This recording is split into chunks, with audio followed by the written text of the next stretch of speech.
I guess I'm ready. Hello, my name's John Benigno. I'm a fine art photographer, and I'm located in the suburbs of Philadelphia, Pennsylvania. And I've been doing fine art, not fine art, but I've been doing photography all my life, practically. Um, but in the last, I'd say it's 25 years or so where I've been concentrating on fine art photography, showing my work through a variety of visual arts organizations to which I belong, and also with galleries here in the Philadelphia area. I've participated in shows, juried shows throughout the United States, and I'm very delighted that a number of museums have collected my work both locally and throughout the United States. Feel very fortunate that they've taken that interest. Because it's, I'm getting a little bit on the older side, and I've started thinking about my legacy as an artist. So having work collected is very important to me. Um, and, uh, and thinking back, oh, I guess I was about, you asked about my earliest remembrances about being interested in photography. And thinking back, I was about, I guess, 10 years old. So it's a while ago. And it sounds silly, but I had the whooping cough. And my father bought me a camera to sort of cheer me up. And that started it. I've been taking pictures ever since. I became the family photographer. Always photographing family events and birthdays, weddings, just holidays. As I got older and got into high school, I guess the typical thing for somebody interested in photography. Um, I was the yearbook photographer and the school newspaper photographer. Um, and then something happened. I got interested in theater, and that became my main interest and focus through, I guess, my college years and into my young adulthood. In fact, I worked as I studied theater, and I went on to study acting at Columbia University. I earned my MFA there, and went on to work as an actor for I don't know, many years, probably about 10 years, being located in New York City. But while I was doing that, I forget which birthday it was, but my wife bought me a 35 millimeter camera for a birthday. And, there I was back in the saddle again, making pictures. And of course, I wasn't doing it professionally, but the bug bit me again. Uh, and it's been with me, ever since, in one way or another. And when I decided, and we decided that theater wasn't going to be my life work, we moved back down here to the Philadelphia suburbs where my wife's family is, and that's when I started getting really back into photography. I didn't work as a professional photographer. I always did other things to, earn my way, earn my living. But took photography very seriously at that point, and started getting active in the in arts organizations here in the Philadelphia area, Philadelphia Tri-State Artist Equity, Plastic Club, Sketch Club, Da Vinci Art Alliance, several others, and also expanded my interest to art organizations in the surrounding area, out in Harrisburg and Lancaster, Pennsylvania,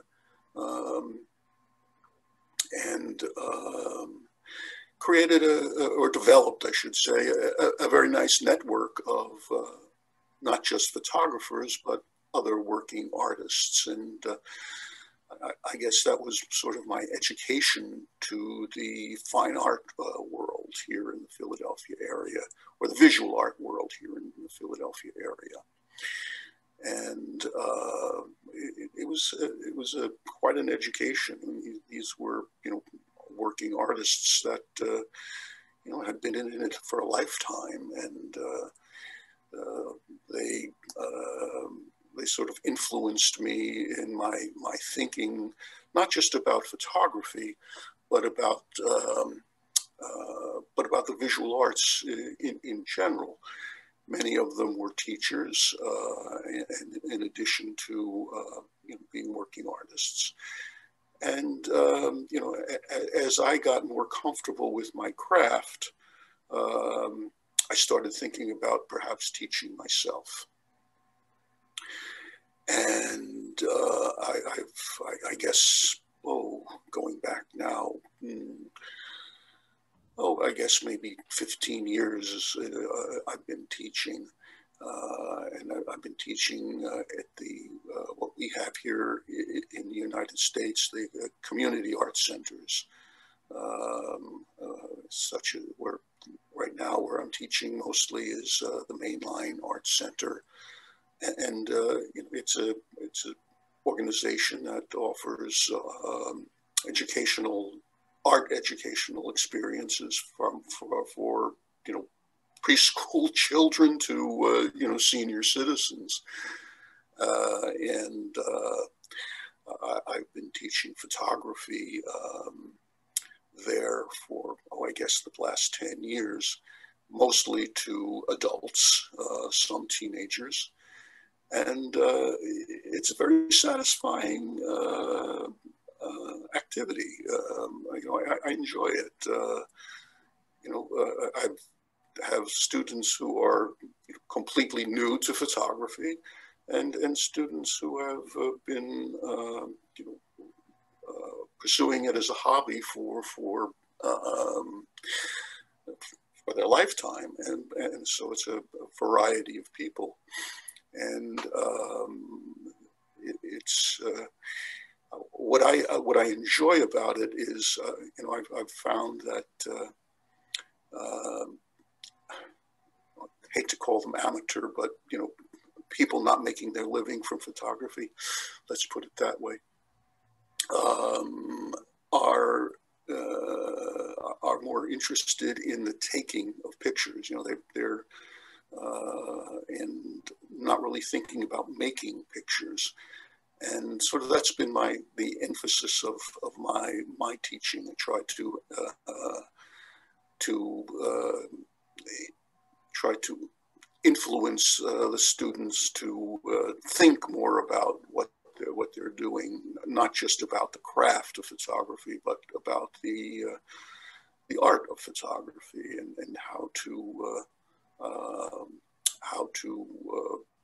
go beyond just taking pictures of interesting or found objects, for example, that have a certain visual excitement to themselves, and how to take the found object to another level, and that's sort of been the emphasis of my personal approach to teaching, and also as I've gotten more comfortable and more experienced in the digital world. I've also been teaching these things like Photoshop, and there are other photo editing software that I've been teaching that as well. And that was a struggle for me. I went kicking and screaming into the digital age. I guess it's only in the past 5 years that I actually transitioned to digital equipment.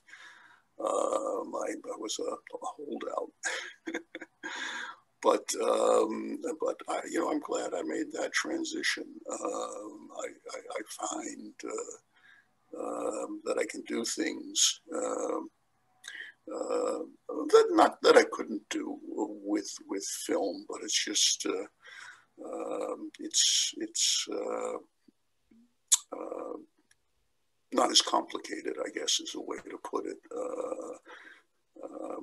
Like for example, one of my projects that I've worked on, gosh, it's been, I think I started back in 2004.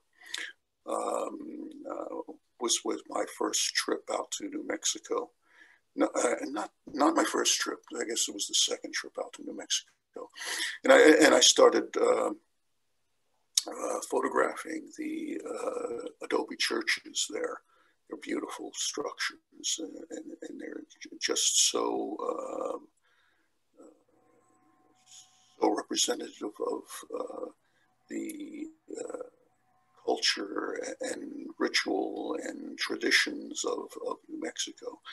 And I really got interested in photographing these the churches, and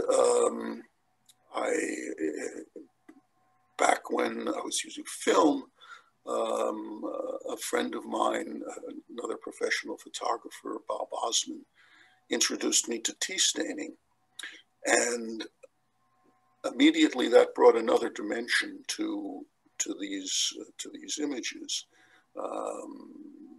It beckoned back to the time that these churches were the center of the communities in which I found them, and it also gave a toning to the prints that was symbolic of the earth.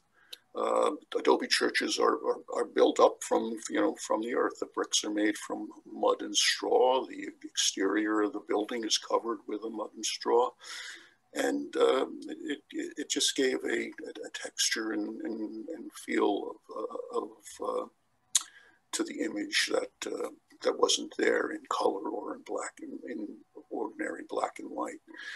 And the reason I'm talking about this is that I developed on my own ways in Photoshop, is what I use primarily, ways to replicate these film processes. And that was a challenge, and I enjoyed the challenge. And it was a transition, difficult transition artistically, but I think was a successful one. And the Adobe Church project has been a very important part of my life. Unfortunately, New Mexico is across the continent from Pennsylvania, so I don't get to go there very often. But when I do, it's a real treat, and I enjoy the people, I enjoy the culture, I enjoy searching out the churches, and what I've focused on is not just, is more specific. I've focused on the churches that are still being maintained in a traditional manner because of a shift in the population in New Mexico. You know, these small villages, agricultural villages,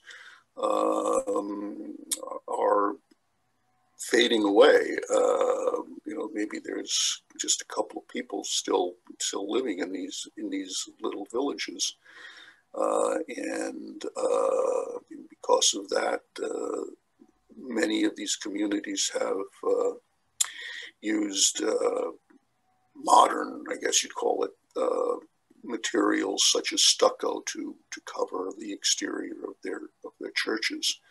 They just don't have the wherewithal, and not just the people, the money to continually maintain the churches in a traditional manner. So I've focused on those churches that are still being cared for the old way, and you know, it's been very satisfying for me to you know, document and preserve the churches that are still maintained this way. And also, it's been very satisfying that I've come in contact with some wonderful people that are, you know, maintaining these buildings.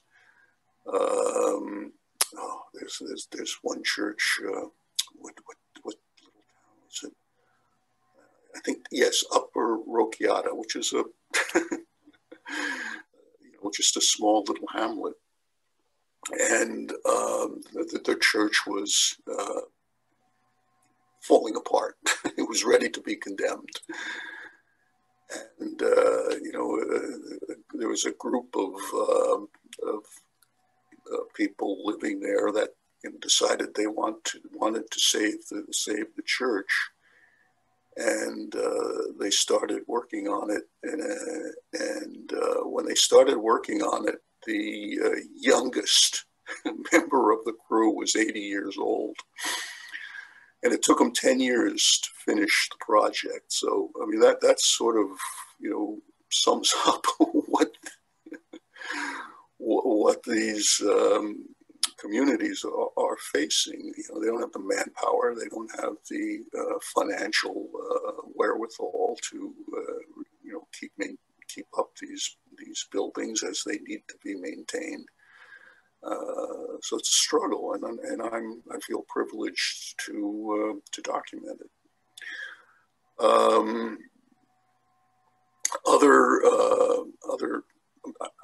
I would say that my work is project oriented. Other projects that I've worked on are,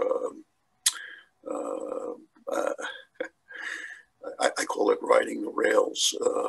And the only real project that I've done in color, and what I've done is ride the commuter trains here in the Philadelphia area.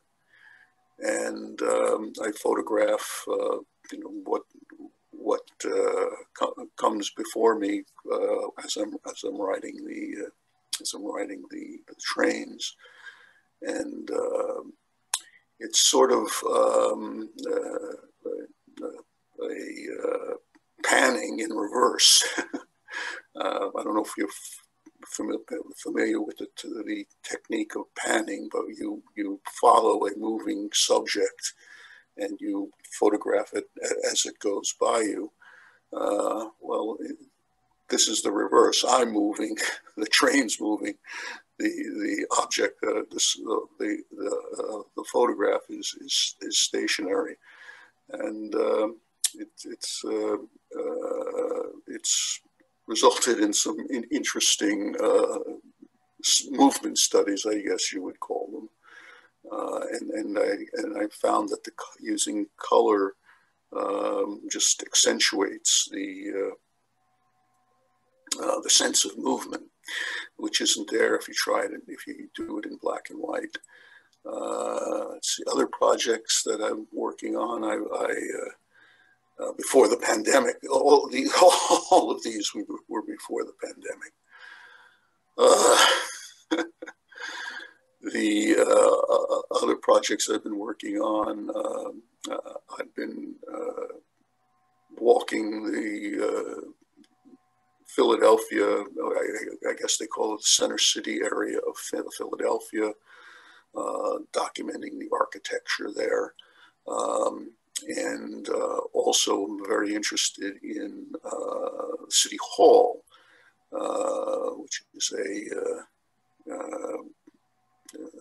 here it's I guess you'd call it, I guess the design or the architectural style is, I think they call it French Empire, and it's a beautiful building, and it's just filled with all sorts of. Alexander Calder worked on the building. He wasn't the architect, but he worked on the. He and his son worked on the statuary throughout the building, and it's just it's gorgeous. So I've been documenting that. It's funny, when the building first went up, it was looked at as an eyesore, and now it's a national treasure. I think it is on the national, become a national historic site. Yeah, I think it has. But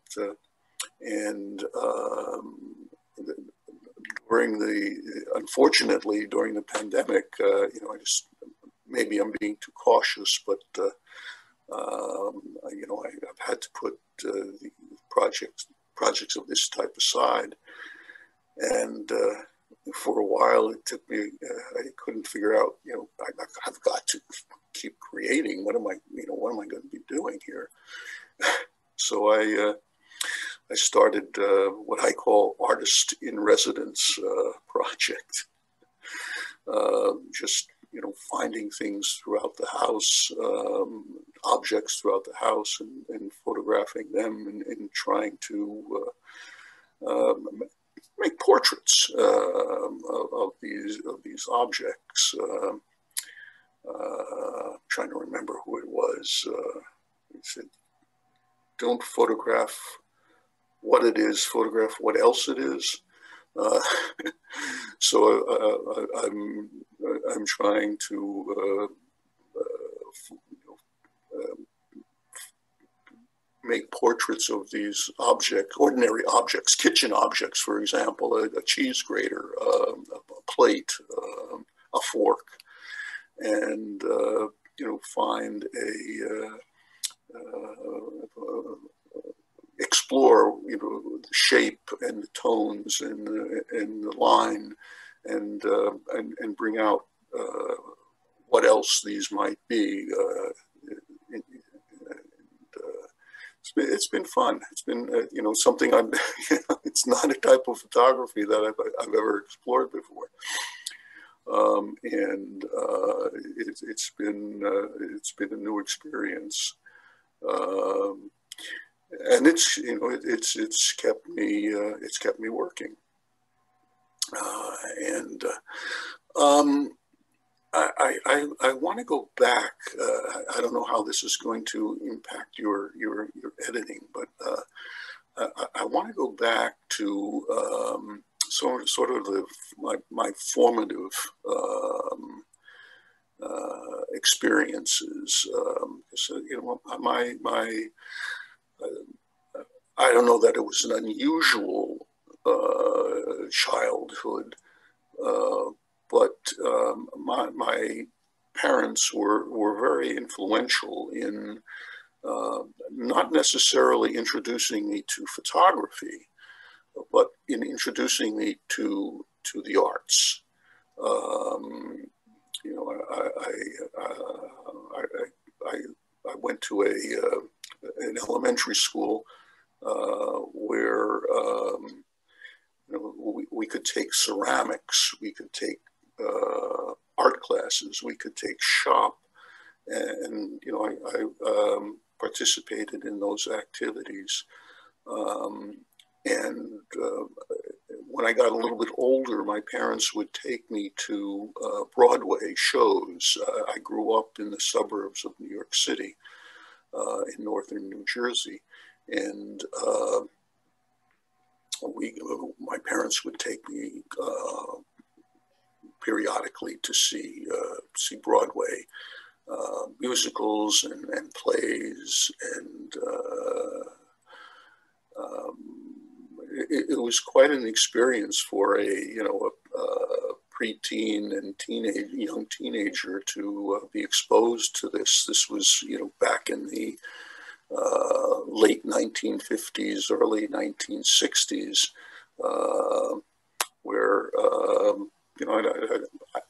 maybe it wasn't unusual, but I certainly felt privileged to be exposed to this type of activity.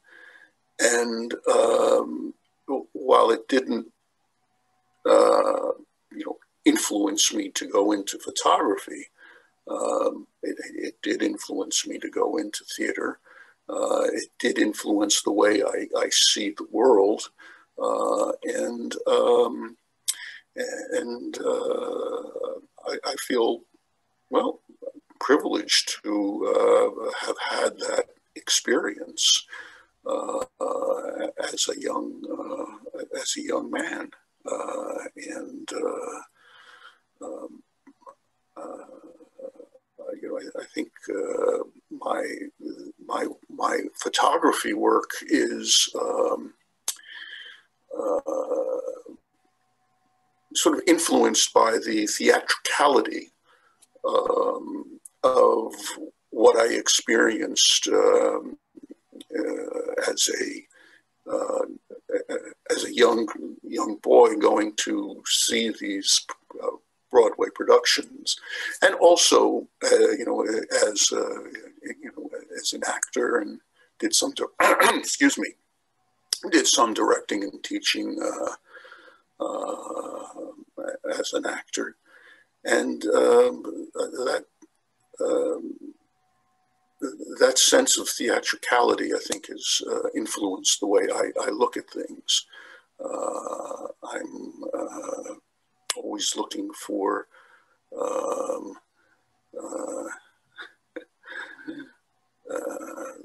the sweet spot, I guess I call it, the moment that, not the necessarily decisive moment that Henry Bresson was very famous for, but the moment when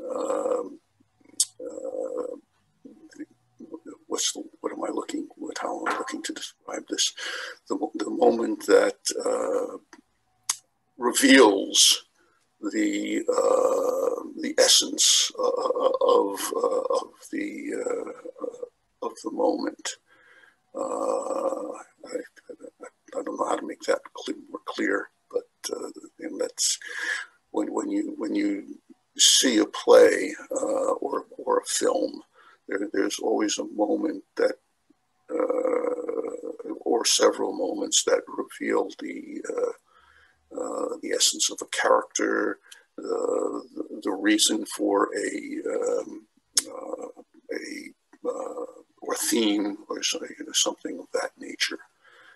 And I guess speaking of theme, I think place. I guess place is the important theme in my work. Going back to my college years, I did study theater, but I also studied sociology and psychology and anthropology, and was fascinated by how place can influence culture and ritual, and that's been a primary theme for me. I'm always looking for how the place has evolved, or how the culture has evolved through the place, or vice versa. And going back to the churches, the churches, the adobe churches are just iconic representation of the culture that developed in New Mexico. You know, each community had a church. When I say community, I'm talking about little hamlets, you know, that maybe a few hundred people at most. And that church was the center of the community.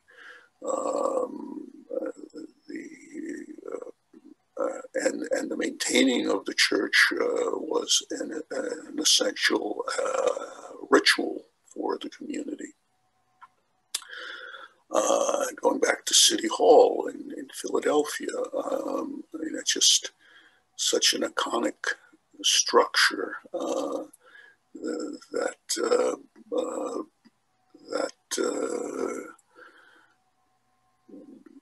represents, to me anyway, the spirit of Philadelphia community. If you look at some of the you look closely at some of the statuary in the building, it's representative of what founded Philadelphia. There's Native American figures. There are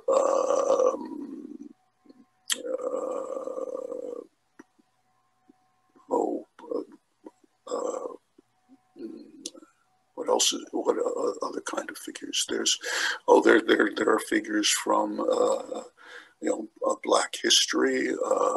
It's just there's statues that represent the Swedish community that was very early very early settlers here in the Philadelphia area. So it's just representative of the culture that formed the city of Philadelphia. They're fascinating. So thank you for reminding me of that. I mean, they're especially some of the older cemeteries that we have here in Philadelphia. There's one in particular, Laurel Hill Cemetery, and if memory serves, Laurel Hill was the one of the first, I guess you'd call it, cemetery parks in the United States. You know, previously, people would be buried in the churchyard and so forth. And, you know, as the population of Philadelphia grew, the churchyards could no longer sustain the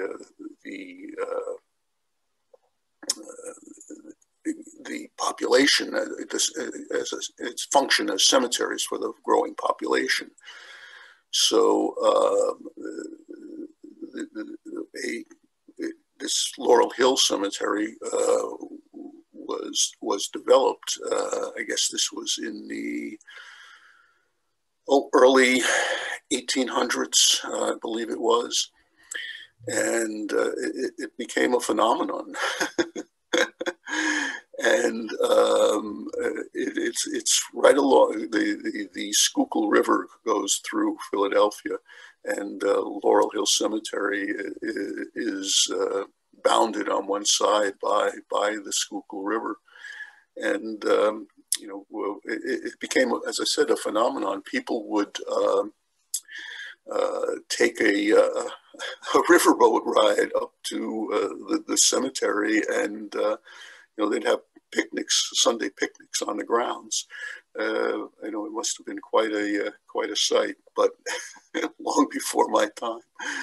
But that particular cemetery, to me, is very interesting for another reason. Families, I guess, bought plots, not just a couple of grave sites, but they bought plots, and I don't know if it was a competition, but if you walk through Laurel Hill Cemetery, you can sort of judge the social status of the family by the monuments that they that they constructed. And it's sort of interesting, that there'll be a like very large needle type structure where maybe the patriarch is buried, and then around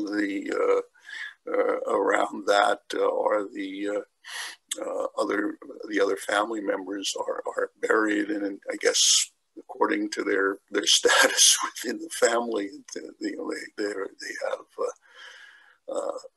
their I guess the monuments that they have would represent their status within the family. Now, this may be all in my imagination, but this is what I saw when I started working on this on that project,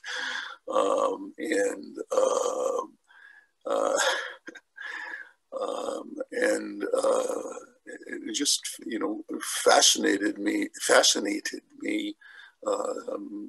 speculating about the people that are not just the people, but the families and their history, the people that are buried there, and it's quite a beautiful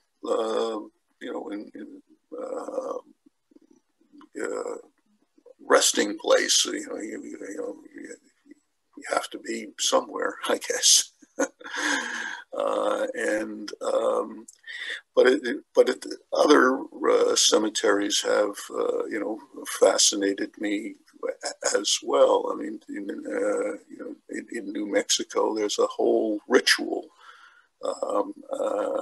about decorating grave sites that we don't. I mean, here we have, I guess family members bring flowers and that kind of thing. But there are in New Mexico, not only do you have flowers, but there'll be family pictures. There'll be golly, also all sorts of things. But it's much more decorative approach to remembering past family members than what we have here on the East Coast. And I've enjoyed exploring that and photographing that. There's Laurel Hill Cemetery. There's I would say maybe 10, 15 cemeteries. I mean, compared to some people, I mean, I have friends that, that's all they do. They photograph cemeteries. They've gone all over the world photographing cemeteries. So I'm a novice compared to them. But, when I find one, I try to photograph it. Well, and sometimes the way you find them is quite a little story. We were going to a town called Mesilla in the southern part of New Mexico. We'd never been there before. And we were going to we were staying at a bed and breakfast, and I was relying on one of these, I think it was Google Maps, to direct me to the bed and breakfast where we'd be staying. And we're going down the street, and it tells me to turn left. Well, I turned left and turned into the cemetery, which was not the right way. I needed to turn right. But I guess fate led me to that cemetery. But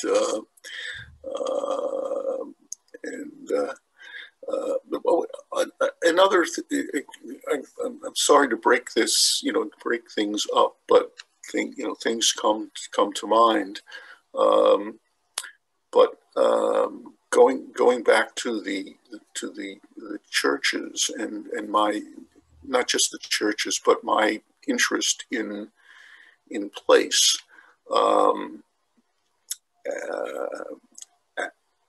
My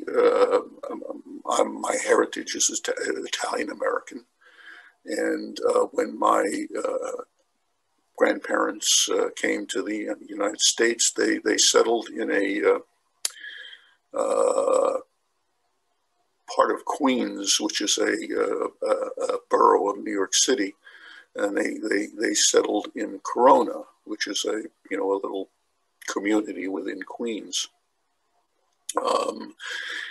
If your viewers are familiar with the World's Fair grounds in Queens, that's the Corona section, and it was a combination of Italian, Irish, and Jewish families that's primarily settled there, and each culture had sort of their own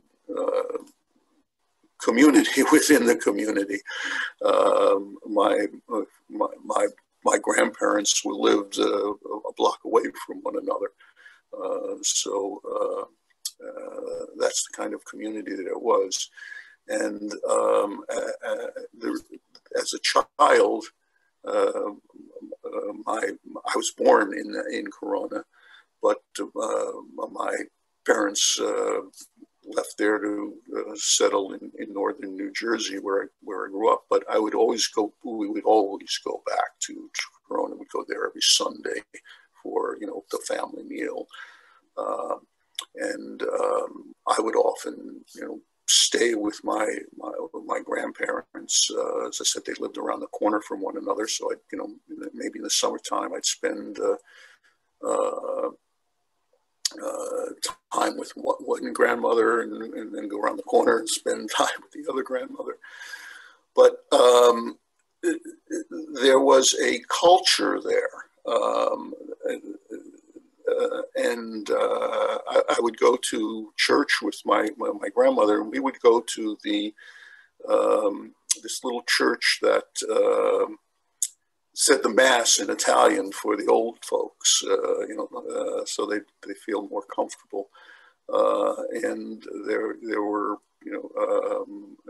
celebrations of saint days and parades and street fairs and that kind of thing.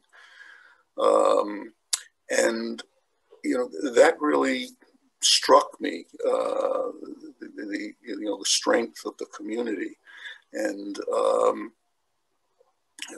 I didn't find that at all in where I grew up. And as the old timers passed, that culture disappeared, and Corona is still there. The houses that my grandparents' houses are still there. They're I don't know who owns them or lives there now, but that Italian community, I mean, that's no longer there. And it struck me that it's just, such a shame that, that disappears. Even the language disappears. My parents only spoke Italian when they didn't want me to know what they were talking about. And I think that's one of the things too that struck me about the churches. I see that culture disappearing, and it drives me to document it while it's still here. I know that's a long story to get to the point, but it was a real influence on me as a young person. That the tradition was, I saw that tradition and ritual from the old country, as I got older, into my high school years and college years, I saw that, slowly disappearing. And, I guess that's one of the things that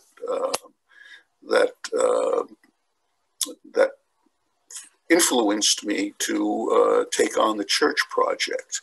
There are a lot of adobe churches throughout New Mexico, but there's maybe 20 or so, 25 or so churches that are still maintained in the traditional way, and I wanted to do a project that not just documenting them, but dedicated to the communities that are still maintaining these the churches in the traditional way, and I guess it's part of what happens here in the United States. We're a melting pot. And not only do we come together in a community, maybe not, maybe sometimes more and sometimes less, but it's also a melting away of the traditions that that came with our great grandparents and grandparents, and to me that's it wrenches at me. I mean, I just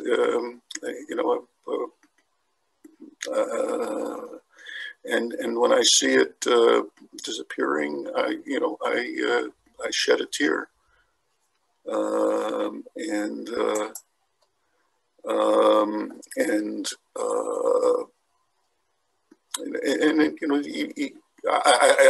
don't imagine that Philadelphia City Hall is going anywhere.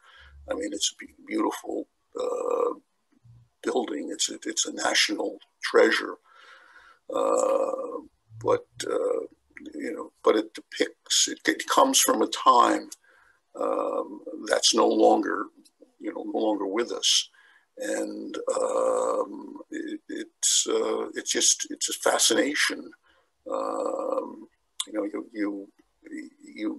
You walk through you can't go upstairs into the office areas, but there's a ground level area that you can walk through, and you just, the hustle and bustle, people walk by and they take no notice of what's there, and maybe I want to make pictures that stop and really take a look at what's happening, or not what's happening, but what's there, the treasures that are there.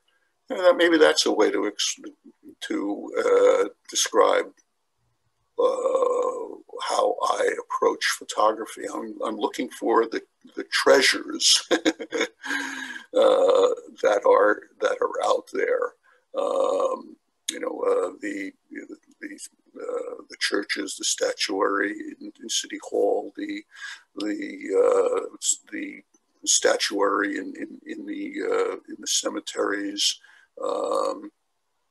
the structures that you fly by on when you're on the train. It's sort of you're going so fast that you're approaching the structure, you're at the structure, and you're by the structure, all in a split second. It's sort of before, during, and after, and it's time that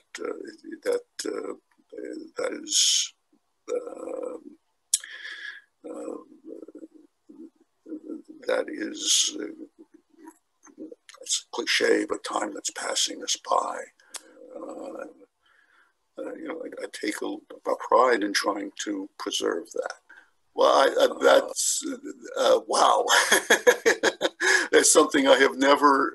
That's never crossed my mind. I'm going to now. You've given me. I'm going to have to go back and look at everything again and figure that out. But thank you. That's a great compliment. I appreciate that. I have. Maybe subconsciously, those movies have influenced me. I've certainly watched many of them. I've certainly appreciated, many of them, and also we have here, and I think not just here, but we have a film noir here, which was part of the film culture in I guess in the late 40s and early 1950s. We're basically very dark and very shadow. There were lots of shadows, and the subject matter was a little bit on the dark side as well. And I was always, still am fascinated by those movies. So maybe subconsciously that has creeped into my the way I look at the world. But it's not something that until you just mentioned it, it's not something that I purposely pursued. But I think I think photography is a well, it's a one-dimensional art form. I mean, you have a sheet of paper, and you're applying an image to it. So you're trying to present a three-dimensional scene onto a sheet of paper, and shadow and line play such an important part in creating that illusion, and I don't, at least consciously, I've tried to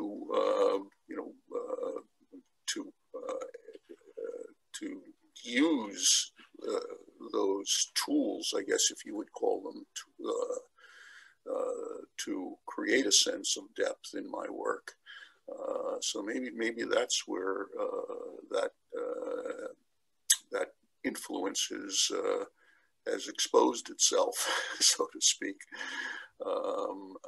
But in order to make an interesting photograph or painting, for that matter, you have to create the illusion of depth, and painters have their tools to do that, and so do photographers. and shadow is an important tool. Light, just taking that into consideration. When do you photograph? If you different times of the day? I mean, photographer, if you're out in the landscape, you can't really control the light. So you have to, choose your time. One subject might be early morning, one subject might be later in the day, or late afternoon, early evening, and other subjects might be, they say you shouldn't go out and photograph in the noonday sun, but depending on your subject, that may be what you how you want to depict the object. I can give you a harsher view of it, but you have to pick your time to create the light, or to capture the, not create. You don't create the light; it's there. To capture the light in a way that will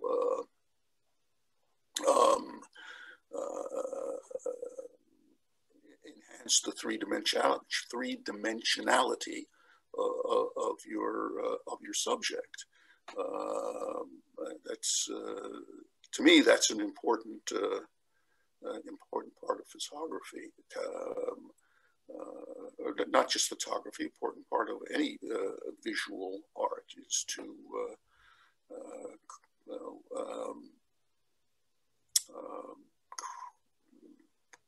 present, I guess is the word I'm looking for, present a representation of reality. I mean, a black and white photograph isn't real. We don't see in black and white, and even that maybe is a touch of surrealism. I don't know that you wouldn't have if you were photographing in color. But that's an interesting insight there, Liana. Thank you. Well, when you're an actor, you're exposed to so many things.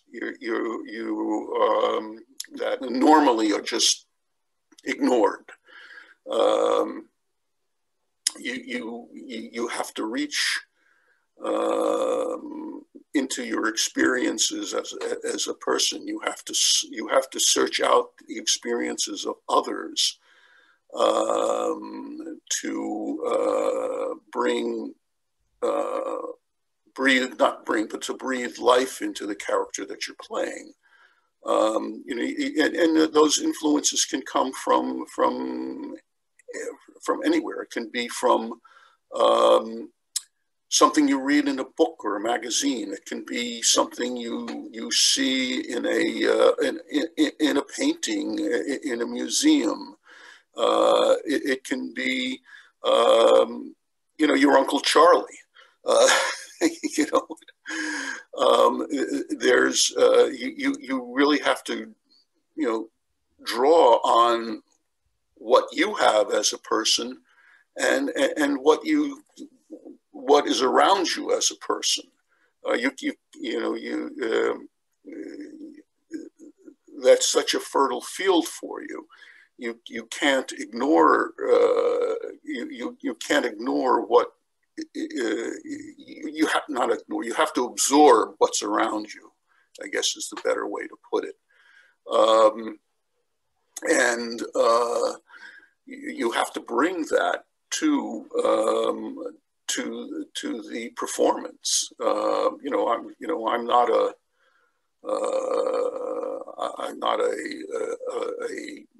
villain. I'm not a hero. I'm not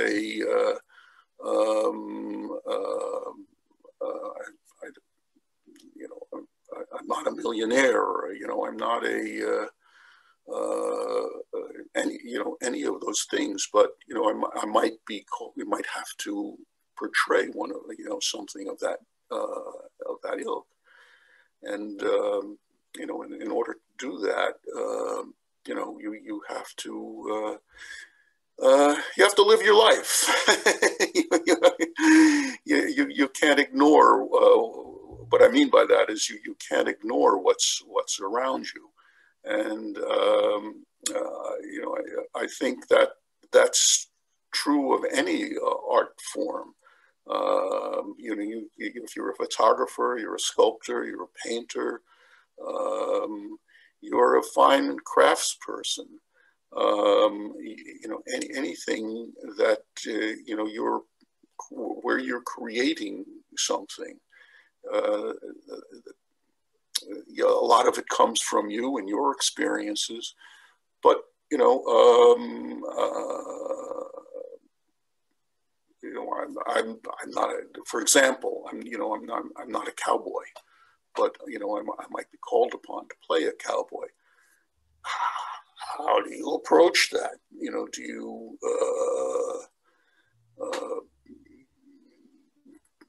where do you get that? Where do you find that experience that's not part of you? Well, it's from maybe it's from the films that you watch. Maybe it's from a novel that you've read. But somewhere you have to find that inspiration. And the same thing for making a photograph. You have to be aware of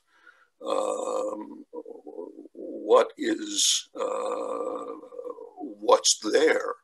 You can't just walk, it's Philadelphia City Hall. You can't just rush past an Alexander Calder statue rushing on your way to a lunch meeting. You have to slow down. You have to absorb what's around you. A writer, a lot of what people write about comes from their own experiences. But there's life happening around that they're very attuned to. And they bring that to their writing. The same thing with a painter. They have their vision, and it's developed and influenced by their experiences. And I think not just an actor, just any artist, you have to absorb those experiences and express them in your art.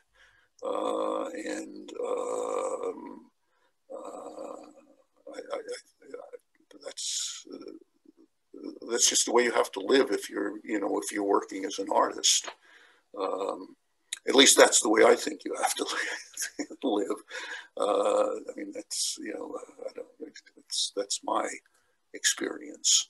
I wouldn't be able to make the church pictures without the appreciation for culture that I developed growing up in the Italian community where my grandparents lived. I probably wouldn't be interested in Philadelphia City Hall if I hadn't read and studied about the era when it was built, and and developed an appreciation for the atmosphere of that time. So you just have to absorb. And even the project that I've been working on during the pandemic, which I jokingly call artist in residence, but I use a fork. How many times a day do you use a fork? How many times a day do you use a coffee pot? How many times a day do you use a plate? But that's just part of our everyday life. But you know, um, one of the things that came out of the pandemic was, you know, had the time to sit back and say, that has an interesting shape, that has an interesting form. How can I, you know, how can I express that? And to some degree, that's the result is sort of a surrealistic representation of that object. It's like now that you mention it, you know, as I said before, it's not just a fork. What else is it? It's not just a coffee pot. What else is it? That's sort of what I've been exploring. You know, that's been my way to, you know, to express myself during this pandemic. Other people, you know, I know other people that are doing other things, but you know, I'm probably a bit more cautious in terms of where I'm willing to, not what I'm willing to expose myself to. So I had to turn to, you know, another avenue. And, you know, as I think I mentioned before, is a type of photography I've never done before. And it'll be interesting to see once I get back out there in the world, you know, does that bring new insight into what I'm doing? I don't know. It'll be interesting to see. Mm-hmm. Yes, very much so. You know, that's that's a very good way to express how I not just approach the cemetery photographs, but just the subjects that I picked in general. I think, but one photograph particular comes to mind. It's in the Laurel Hill Cemetery, and I found a monument that was I guess the representation of a Bible, and as I stood behind it and looked out, there was all of these other monuments of various shapes and sizes there in front of it, and it was almost like, you know, the concept that struck me is that, you know, the preacher is just about to step up to the pulpit and read the sermon to the you know, to the assembled worshipers. So just, you know, it's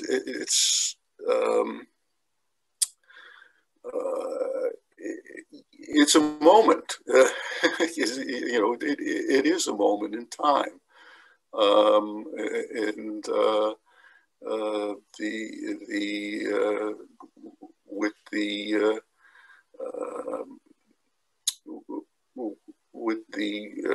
the churches. I mean, they're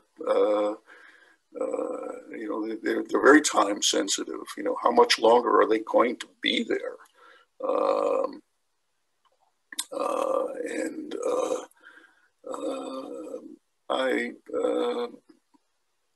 I find that I guess, you know, that goes back to my studying of the social sciences. That you know, time is very, very prevalent in especially sociology and anthropology and in history itself, and you know, an appreciation for those that time, and trying to express that through my images. You know, I would hope people would feel an appreciation, not just for my work, but for the the subject and the moment that the subject was becomes an object. It's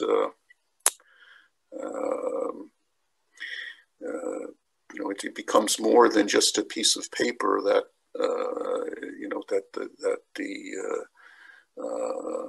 that they see before them. It becomes an experience that hopefully they have. They bring their time to it. I don't know if that makes sense or not, but yes, time is capturing time is very important to me.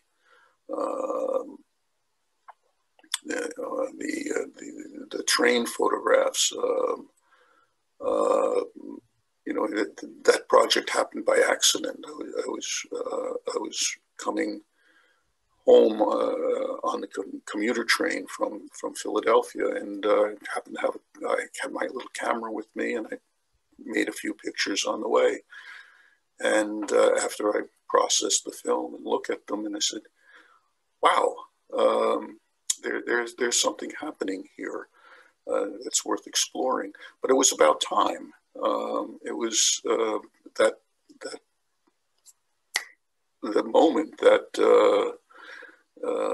that had a beginning, middle, and an end, and it was all expressed in one image. And that's what I began to explore, the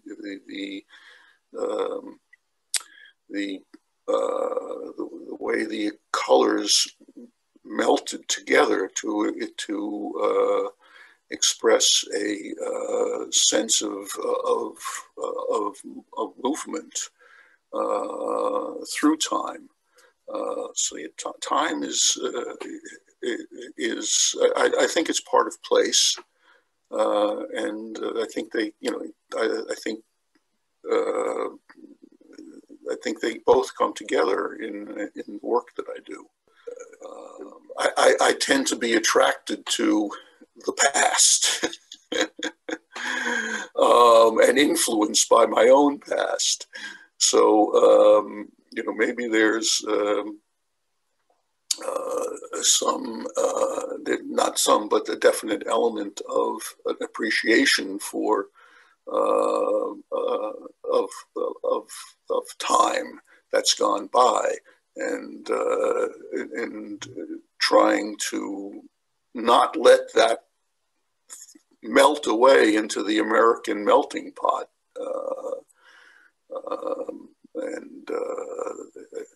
that's it's inevitable that it's going to go away, but hopefully preserving it can stimulate an appreciation for that past time, and maybe people will slow down and appreciate it a little bit more. I don't know. I'd like to see that, but I don't know if that expresses what you're thinking of, Liana. But that's my thoughts on that. Teaching, sure, just by sharing. I mean, I don't think there's a secret formula to it. I'm open about who I am, where I've been, and I think that's important for students to understand where I'm coming from as an artist and as a person, before they can maybe trust that what I'm trying to instill comes from experience. But you just have to. A part of teaching is talking and more importantly listening. I think that comes from my acting experience. I mean, um, I became more aware of this when I started to teach acting. That that listening is more important than action. You know, if you listen to what somebody else has to say and absorb what somebody else has to say, then you can honestly react to it. You know, I think that's the same thing I try to bring to teaching photography or teaching anything, I guess, for that matter. You know, sharing my experience and listening to the students' experience so I can understand where they're coming from. Listening, but I have to listen to what they have to say. Be open to that. It's you know, I remember back, you know, teaching acting. I mean, I was a young man at the time, but I was teaching people younger than I was. I was probably in my late 20s, and most of the students were, you know, just out of high school, and a lot of them had preconceived notions as to what acting is, and the hardest part of teaching them was to, you know, break down those preconceived notions and to get them to trust who they are as an individual. You know, for example, if you're playing if you're playing a policeman, you know, you might have a preconceived notion as to, you know, who and what a policeman is, but a policeman is a human being, and you need to find that, not your, you know, not your preconceived notion of what a policeman is, and you have to learn to trust and let that human being come through, and it's the same. Not the same, but a similar experience with teaching photography. You know, I share what my acting experience with my students. I share my cultural experience with my students. I mean, you know, like I was talking about my growing up in experiencing the Italian community where my grandparents lived. I share you know, what I've learned about the New Mexico ritual and culture, and I encourage when we you know, when we sit down and we you know, I hate to use the word critique, discuss. You know, critique has a bad connotation to it. Where we sit down and we discuss their work. You know, I try to get them to bring out, you know, not just what it is, but, you know, why did they make this picture? Was it just you know, just to function of completing an exercise, or did it have some meaning to them? And open a discussion about that meaning among, you know, not just me and that student, but open it up to the entire group. It's a discussion, and I try to encourage the students to participate in that discussion. And that's a hard nut sometimes to crack. But you know, hopefully by sharing who I am, they will be more willing to share who they are. I don't know.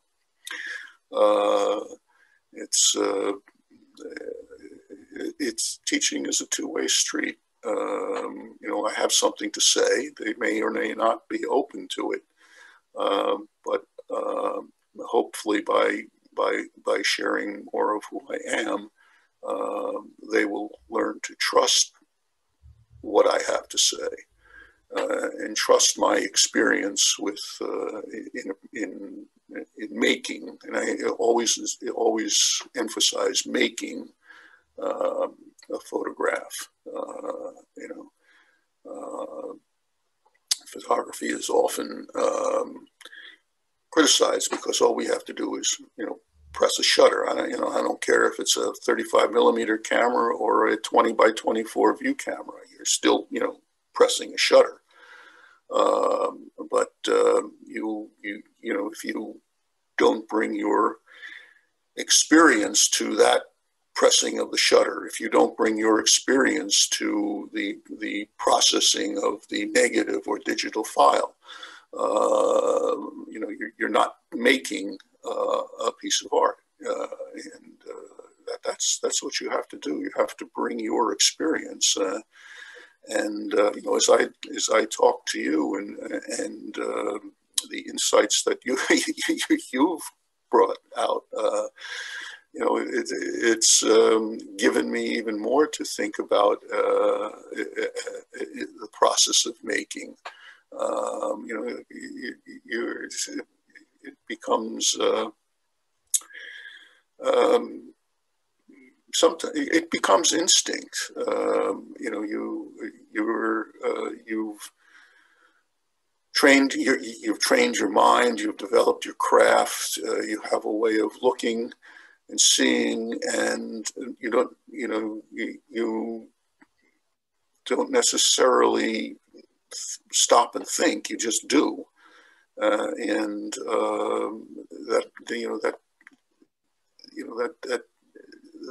that becomes your style, if you want to call it that, and that's a hard thing to develop. And I try to instill in students that style comes from who they are. A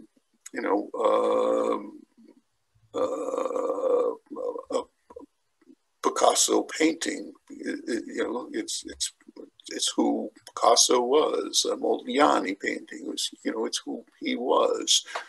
A Rembrandt painting, it's who he was. A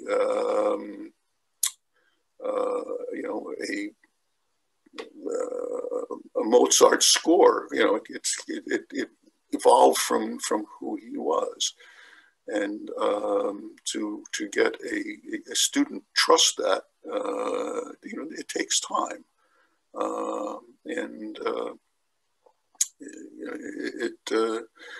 and I think that's more important. Getting the student to trust who they are is more important than learning, f-stops and apertures and so forth. I mean, yeah, that's important. You have to know your craft, but you can know your craft and still not express your vision. You can know your craft and you're still just taking pictures. You earn the privilege of making pictures by struggling to know who you are, and that's what I try to encourage students to achieve, and some do, and some don't, but that's okay too. So to answer your question, I guess it's sharing and getting them to share with me, in a very simple way to express it. I wouldn't be the person I am today without the acting experience, I don't think. I think that not that I'm saying everybody should go out and be an actor and try to be an actor, but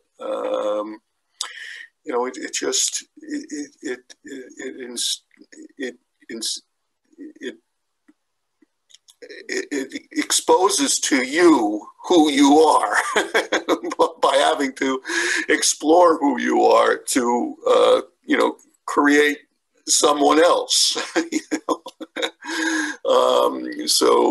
Yeah, I mean, you know, I just wouldn't, you know, I wouldn't be the person I am. I wouldn't be the husband I am, you know, without having been, you know, without having been an actor. You know, it's therapy. You know,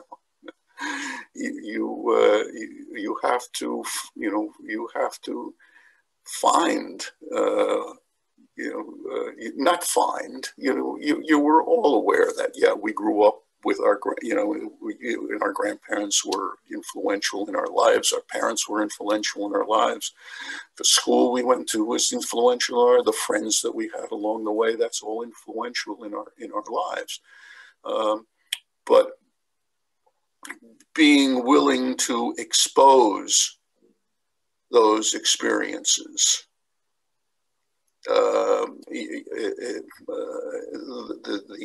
the safety is that you're exposing them through a character. You're not exposing them as yourself. You know,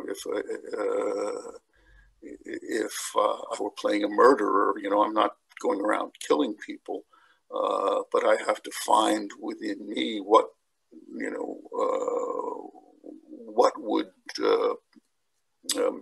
make me want to, you know, kill, and then bring that to the character that I'm playing. But you know, you have to be, you have to examine your and be sensitive to your experience. And I think that's just true of any artist. You have to be, you know,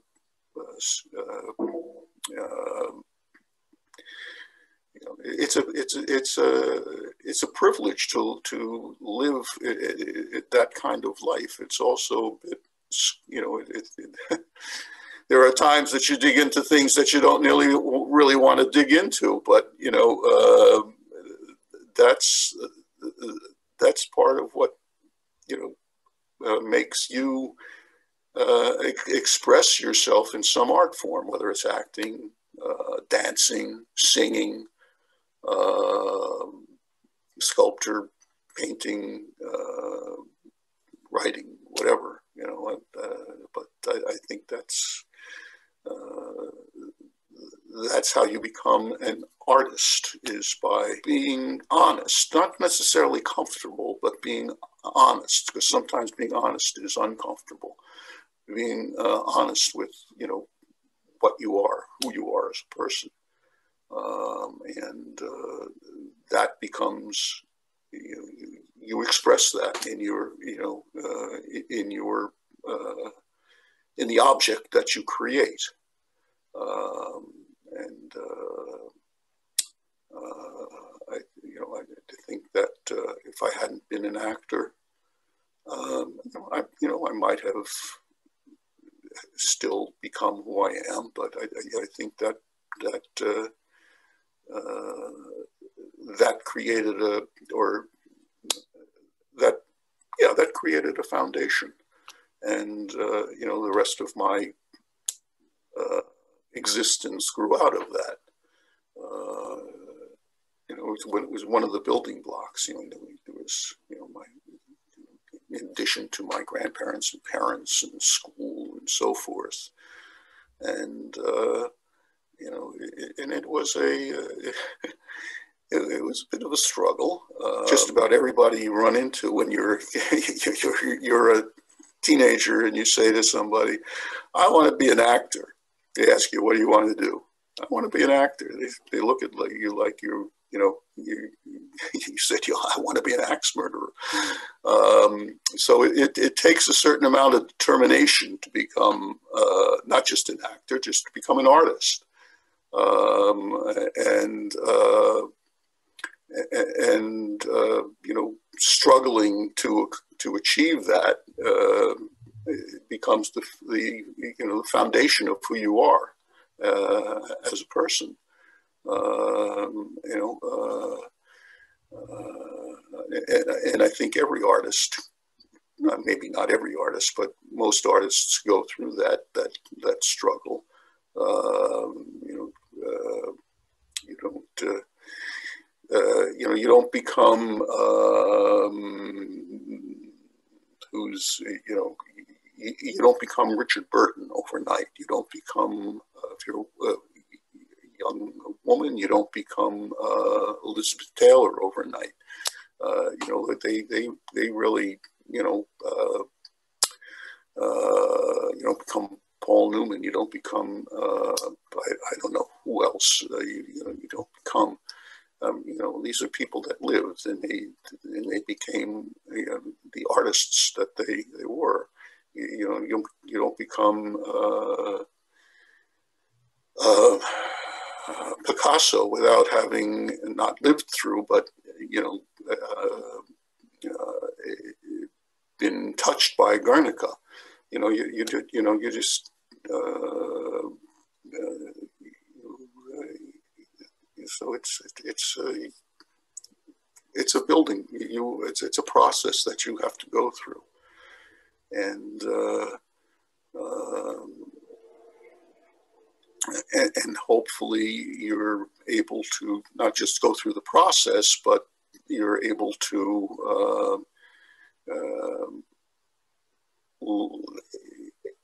use that process to express yourself. A lot of people go through the process, but they don't take it to the next step. I guess they don't trust the process and let it come through. Maybe that's the stumbling block. But it's sometimes it's uncomfortable to find something that that's down there, and you've got to trust that and use it, or it's uncomfortable to see a horrible crime scene, or to see a horrible fire, or to see I think it's a painting of Saint Sebastian. I think it was El Greco who painted it, but he's chained to a post, and all these arrows are going through his body, and the blood is dripping down, and it's a very uncomfortable thing to see. But if you open yourself to that experience and be able to use it, or the painting John the Baptist. Thank you.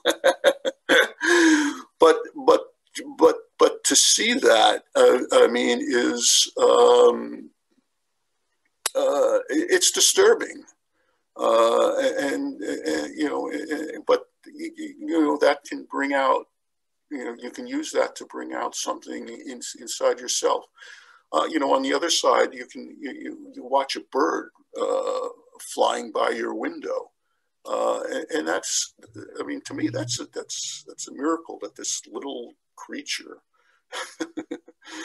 can do that. I mean, have you ever watched a hummingbird? They can just, talking about time, they just stay there and propel themselves. I mean, that's a miracle, and to watch that, and to not just watch it, but appreciate it, and commune with that power. I mean, that's what being an artist is. It's just not, it's just not, when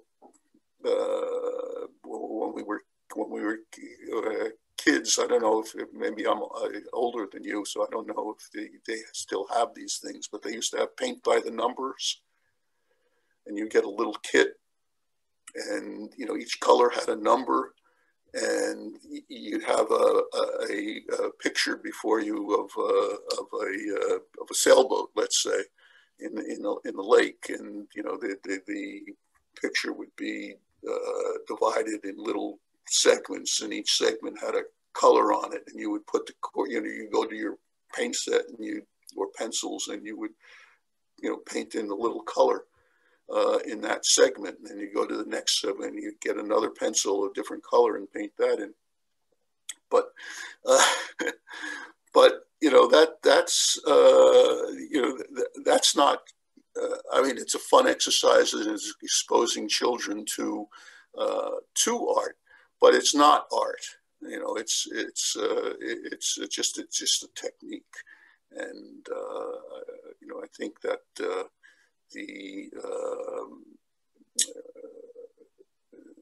the artist has to move beyond just painting in different colors and different segments because the numbers correspond. You have to start to understand color, but not just red, blue, green. You have to start to understand the colors of life and appreciate the colors of life. And by that I mean the bird flying by. By that I mean the horrible crime scene, the tragedy of children being murdered by a misguided person with an automatic rifle. These are the flavors of life, the colors of life, and you have to absorb them and use them and express them. If I hadn't, I don't know that I would, I don't know what I would be photographing. If history and culture and ritual weren't so important to me, or hadn't, I hadn't learned about those as a younger person. Maybe I'd be photographing something else. Maybe I wouldn't be a photographer. I don't know, but I absorb those things and try to bring those lessons to what I'm photographing. And, maybe if those things weren't so important to me, maybe I would be a portrait photographer, or I don't know, but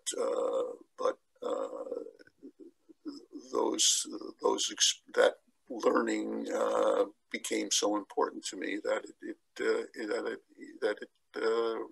developed my vision of the world.